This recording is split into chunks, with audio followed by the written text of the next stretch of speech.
Hi అండి, మనమైతే ఈరోజు వెజిటేబుల్తో దమ్ బిర్యానీ ఎలా చేసుకోవాలనేది చూద్దాము. చాలా ఈజీ ప్రాసెస్ అనమాట. నేను చూపిస్తాను, అలాగే చేసుకోండి మీరు కూడాని.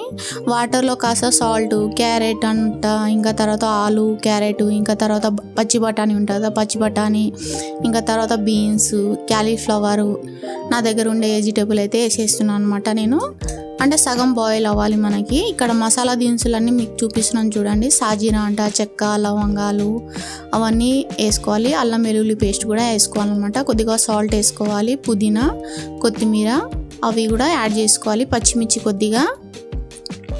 ఇంకా తర్వాత ఇందాక మనం కొద్దిగా బాయిల్ చేసుకున్నాం కదా, ఆ వెజిటేబుల్ కూడా నీళ్ళ వేసుకొని పచ్చిమిర్చి, పుదీనా, అల్లం వెల్లుల్లి పేస్టు, ఇంకా పెరుగు అవన్నీ వేసుకోవాలి. ఇంకా తర్వాత బ్రౌన్ ఆనియన్స్ అనమాట. కొద్దిగా నిమ్మకాయ అండి, ఒక్క నిమ్మకాయ అయితే సరిపోతుంది మనకి, ఎక్కువ పులుపు అయిపోతుంది మనకి. ఇంకా తగినంత కారము, ధనియా పౌడరు, ఇంకా తర్వాత కొద్దిగా పసుపు, సాల్టు, ఇంకా మసాలా దినుసులు అనమాట. చెక్క, లవంగాలు, సాజీరా అవన్నీ వేసుకోవాలి, యాలకులు, ఇంకా నెయ్యి కూడా యాడ్ చేసుకోవాలి. ఇక్కడైతే మనము ఇందాక ఉల్లిపాయలు ఫ్రై చేసుకున్నాం కదా, అదే ఆయిల్ ఇక్కడ బిర్యానీలో కూడా యూజ్ చేయాలండి. ఫ్లేవర్ బాగుంటుంది అనమాట. రైస్ అయితే ఇప్పుడు వేసుకోవాలి, బాస్మతి రైస్తో చేస్తున్నాను నేను.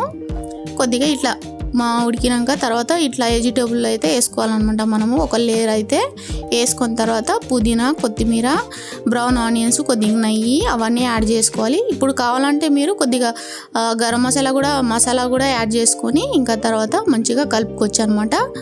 ఒక 5 నిమిషాలు ఉంటే సరిపోతుంది మనకి, దమ్ కరెక్ట్గా అయిపోతుంది అనమాట.